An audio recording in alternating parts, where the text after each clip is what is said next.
Hello. तो मैं आपको बता दूं, आज मेरा फेज़ 13 का ग्रेजुएशन वाला एग्ज़ाम था। पहले मेरा हो चुका था जयपुर में। वहाँ पर मेरा एग्ज़ाम एकदम सही हुआ था, कोई प्रॉब्लम नहीं हुई थी। और इन्होंने पता नहीं किस बिहार पे मेरे को आज दोबारा एग्ज़ाम दे दिया। और ये मेरा एग्ज़ाम पहले जयपुर था और अभी मेरे ज़िले में था, बीकानेर में। और इन्होंने इतना घटिया सेंटर लिया है, मैं आपको क्या ही बताऊं। बहुत ही ख़राब सेंटर था, ना कोई सिस्टम सही से चल रहा था। मैंने उसको बोला, इन्विजिलेटर को मैंने कहा, भैया ये चल ही नहीं रहा, लेग कर रहा है। 2-3 बार क्लिक कर रहा था तब वो क्लिक हो रहा था। तो उसने पता है क्या बोला, उसने बोला कि माउस चेंज कर देता हूँ। उसने 3 बार माउस चेंज किया, सेम प्रॉब्लम थी, ना सिस्टम चल रहा था ना बात। तो मैंने कहा, भैया मैं क्या करूँ बताओ। तो उसने बोला, ऊपर से ही दिक्कत है, सर्वर की दिक्कत है, हम क्या कर सकते हैं। तो मैंने कहा, मेरी क्या प्रॉब्लम है इसमें, आप ही बताओ। तो ना कोई पंखे ना कोई बात, बहुत ही घटिया सेंटर था। मैं फ़ोटो लगा दूंगा, आप देख लेना। उसके बाद वो जैसे तैसे करके एग्ज़ाम स्टार्ट हुआ तो मैं उस पर क्वेश्चन सेव करने के लिए क्लिक कर रहा हूँ, 3-4 बार क्लिक कर रहा हूँ, क्लिक नहीं हो रहा है। तो जो साइड में क्वेश्चन आते हैं ना, वहाँ से अगले क्वेश्चन पर जाना पड़ता है। और इतने लंबे लंबे क्वेश्चन, नीचे से साइड में करो, ऊपर से साइड में करो, ऊपर से साइड में कर लेते तो वो जो साइड में क्वेश्चन आते हैं वो हाइड हो जाते हैं। तो फिर नीचे से वापस साइड करो अगले क्वेश्चन पर जाने के लिए, क्योंकि वहाँ से सेव एंड नेक्स्ट हो नहीं रहा था, तो वहीं से अगले क्वेश्चन पर जाना पड़ रहा था। तो इस प्रकार बहुत हालत ख़राब हुई। और इतनी गर्मी, बहुत घटिया सेंटर, शायद 60-70 सीट होगी, नया ही सेंटर लिया था।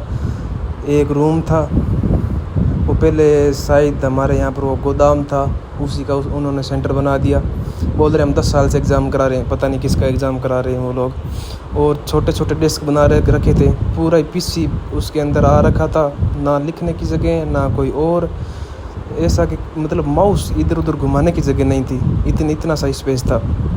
उसके बाद एग्ज़ाम मैं करता गया, फिर बीच में दिक्कत आई, मैंने उसको बुलाया, उसने बोला जैसा हो रहा है कर लो, हमसे कुछ नहीं होगा।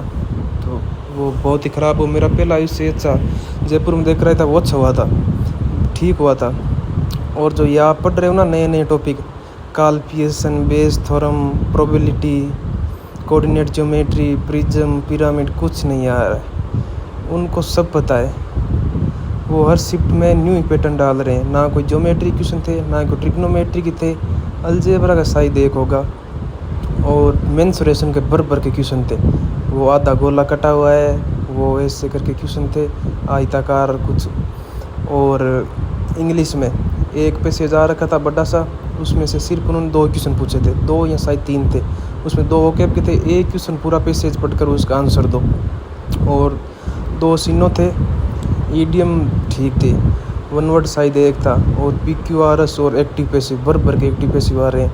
फिर जीके में तो 3-3 स्टेटमेंट, 4-4 स्टेटमेंट के क्वेश्चन थे, बहुत लंबे लंबे क्वेश्चन थे। हिस्ट्री पॉलिटी कोई मतलब ही नहीं है, इकोनॉमी से क्वेश्चन थे भर के, और करंट से भी थे। और रीजनिंग पीछे वाले से, जो पीछे में देखा था उससे आसान थी, पर मतलब कुछ नंबर सीरीज के ऐसे पैटर्न थे, पता ही नहीं कहाँ से लॉजिक लग रहा है, पता नहीं क्या हो रहा है भाई, बहुत हालत ख़राब है। और इन्होंने 59,000 बच्चों का एग्ज़ाम कराया है, उनमें से शायद आज 3 शिफ्ट में एग्ज़ाम होगा, और 3 शिफ्ट में होगा तो शायद 20,000 बच्चों का एग्ज़ाम करवाया होगा पहली शिफ्ट में। तो 20,000 बच्चों में भी इनकी इतनी प्रॉब्लम हो रही, तो सीजी में पता नहीं क्या होगा। मेरे को तो उम्मीद नहीं है कि ये सीजी ढंग से करा पाएंगे, मुश्किल है। बहुत हालत ख़राब थी। न्यू टॉपिक हम तो पढ़ के गए थे, हमने सोचा फ़ायदा होगा, कुछ नहीं है। ना कोई स्टैटिक्स है, ना कोई प्रोबेबिलिटी है, ना कोई कोऑर्डिनेट ज्योमेट्री है, ना कोई प्रिज्म, ना कोई पिरामिड, और अलजेब्रा, ट्रिग्नो ज्योमेट्री कुछ नहीं आ रहा है, पता नहीं कहाँ से पेपर बना रहे हैं। करंट के 4-5 क्वेश्चन थे, वो भी लंबे लंबे स्टेटमेंट वाले क्वेश्चन थे। जीके पूरा स्टेटमेंट बेस्ड था, पता नहीं क्या कर रहे हैं। सीजल की तो मेरे को लगता है हालत ख़राब होने वाली है। मेरा तो वो वहाँ पर बच्चे आ रखे थे, 2-3 बच्चे हमारे बीकानेर आए थे उत्तराखंड से, वो बोल रहे थे हमारा तो एग्ज़ाम बढ़िया हुआ था, इन्होंने पता नहीं हमें बीकानेर क्यों भेजा है। और बीकानेर में अगर बढ़िया सेंटर होता तो वहाँ से आते तो बच्चे फिर भी मानते कि हाँ चलो बढ़िया सेंटर है, वहाँ पर आ गए। सिर्फ एक छोटा सा गोदाम, वहाँ पर 60-70 सीट होगी, एक ही रूम था, सिंगल रूम, वहाँ पर एग्ज़ाम करा रहे हैं। हमने बोला सर कोई व्यवस्था नहीं है। बोले हम 10 साल से एग्ज़ाम करा रहे हैं, व्यवस्था कैसे नहीं है। और मैंने तो वहाँ पर कभी एग्ज़ाम देखा नहीं, कोई स्टेट का एग्ज़ाम होता होगा तो पता नहीं, ऑफलाइन ऑनलाइन मैंने तो पहली बार वो सेंटर देखा है। टीसीएस के सेंटर थे 2-3, वो तो इनकी औकात नहीं है लेने की, वो तो वहाँ पर तो नहीं थे, बहुत बढ़िया सेंटर थे, हम देख के आते थे पहले टीसीएस का, रेलवे, बैंकिंग, एसएससी वाले। पता नहीं ये कहाँ सेंटर लिए, बहुत दूर सेंटर, छोटा सा सेंटर था। हालत ख़राब है भाई एसएससी की। तो मुझे नहीं लगता ये सीजीएल अभी करवा पाएंगे। अभी बच्चे इनको रिव्यू भेजेंगे, जो होगा मुद्दा उठेगा तो सीजीएल फिर मेरे को लगता है पोस्टपोन ही होगा। इस प्रकार तो एग्ज़ाम नहीं होगा भाई, पता नहीं क्या। टीचर तो सब कंट्रोवर्सी खेल रहे हैं, हमारा तो सत्यानाश होने वाला है। बहुत ही हालत ख़राब है, बहुत ही हालत ख़राब। मैं सेंटर की आपको फ़ोटो पे लगा दूंगा वीडियो में, आप देख लेना। और भाई अगर आपकी किस्मत बढ़िया है तो ही वो न्यू टॉपिक आएंगे, कार्ल्स पियर्सन, बेस थ्योरम, वरना हालत ख़राब है। हाँ, एक कोऑर्डिनेट ज्योमेट्री क्वेश्चन आ रखा था, उसने पूछ रखा था 2 स्लोप का मल्टीपल किसके बराबर होता है। हाँ, एक ऐसा क्वेश्चन आ रखा था। और टाइमर का क्वेश्चन था, वो जी था।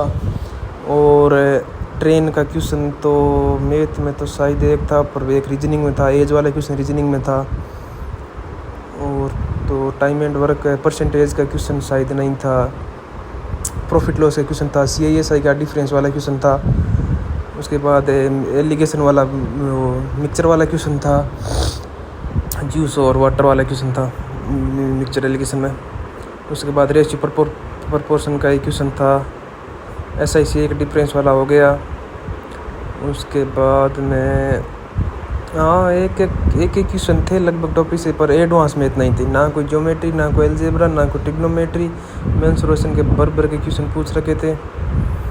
कोई फिक्स पैटर्न नहीं है कि हाँ यही पूछेंगे। आप पीछे वाला कितना भी पढ़ कर चले जाओ। मैंने स्टेनो की वो आंसर की रीजनिंग की पूरी लगाई थी, वो नहीं है, उससे एक भी क्वेश्चन नहीं आया था। उनका पैटर्न अलग ही है।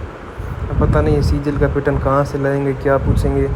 और जीके भाई चाहे परमार सर से पढ़ लो, चाहे किससे ही पढ़ लो, स्टेटमेंट वाले 4-4, 5-5 स्टेटमेंट आ रहे हैं। और उनमें भी इतना टाइम लग रहा है कि स्टेटमेंट इधर लंबे स्टेटमेंट है, साइड से इस साइड करो, ऑप्शन पढ़ो, फिर नीचे करो, क्योंकि पूरी स्क्रीन पर वो चारों स्टेटमेंट नहीं आ रहे थे, वो पढ़ो। अगर आप इस साइड कर दोगे तो वो सारे क्वेश्चन गायब हो जाएंगे, लैंग्वेज वाला ऑप्शन गायब हो जाएगा। और हाँ, वो कैमरा वाला सिस्टम अब की बार नहीं था। पीछे मैं जयपुर में देख रहा था, वहाँ पर तो वो कैमरा वाला था, नीचे फ़ोटो वीडियो चल रहा था। इसमें पता नहीं इनके पास बजट नहीं था कैमरे का, पता नहीं क्या सिस्टम है, कैमरा ही नहीं लगा रखा था।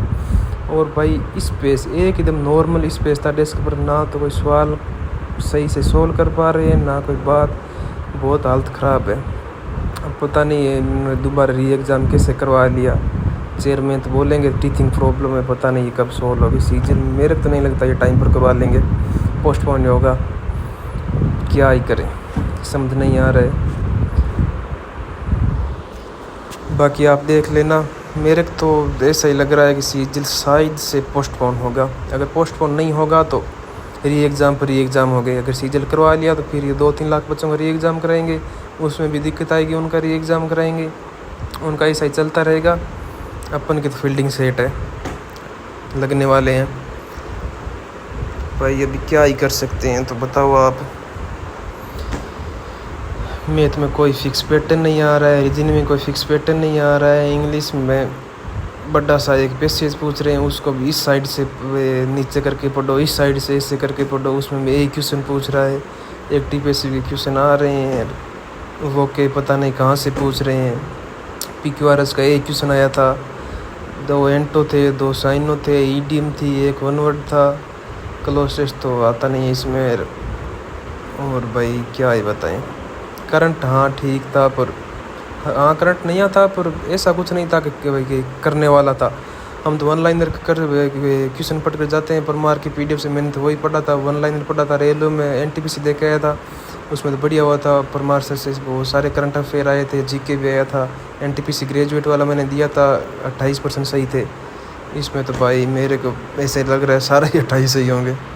मैथ की हालत ख़राब है, सर्वर चल नहीं रहा है, माउस चल नहीं रहा है, स्पेस है नहीं, करे तो क्या करे, पता नहीं कैसे एग्ज़ाम होगा। तो चलो धन्यवाद। आप देख लेना कैसे। मैं तो अभी शायद NTPC की तरफ जा रहा हूँ, नहीं तो स्टेट की तैयारी करूँगा।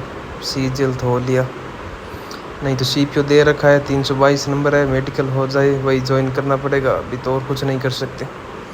वो मैं सेंटर की फ़ोटो लगा दूँगा, आप देख लेना। 5 स्टार सेंटर है, बढ़िया सेंटर है, चेक कर लेना आप।